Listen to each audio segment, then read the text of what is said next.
Okay, let's do a little demo on scanning in the most recent Macintosh operating environment.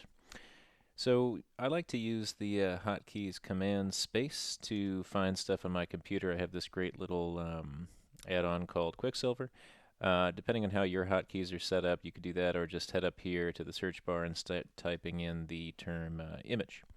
So image capture, free with all of the Mac OS. And I really like it for getting images off of cameras and also for doing stuff like scanning. So here, I'll come down to shared, and that's because I have a wireless printer and scanner combo. If you have your device plugged in via USB, it'll probably come up under devices. And we just have to give this thing a second to warm up.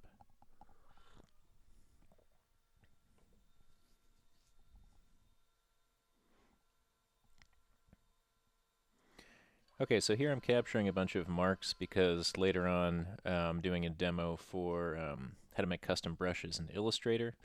So the first thing I'll do is look back here through my settings and change this stuff so it's matches my current use case for this image. So I don't want black and white, I want color.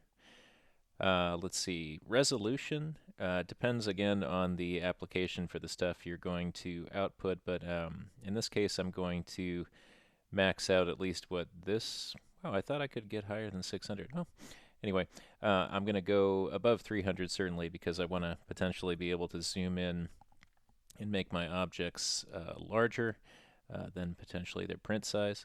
I will use a custom size if I have something smaller on this page, but here I'm taking up pretty much a standard 8.5 by 11, and so the US letter works great.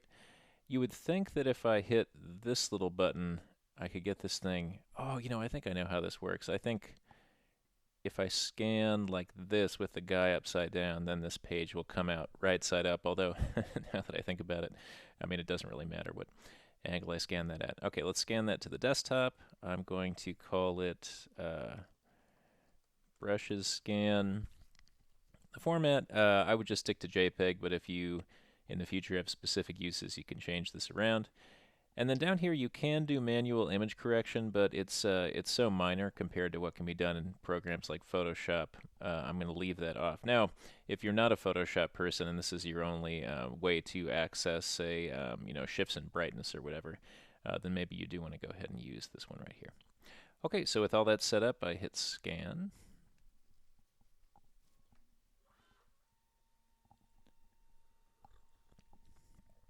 This one is going to take a little while because it's a large page and I picked a higher resolution.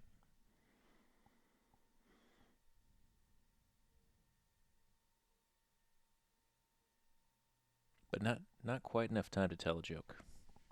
What are you going to do?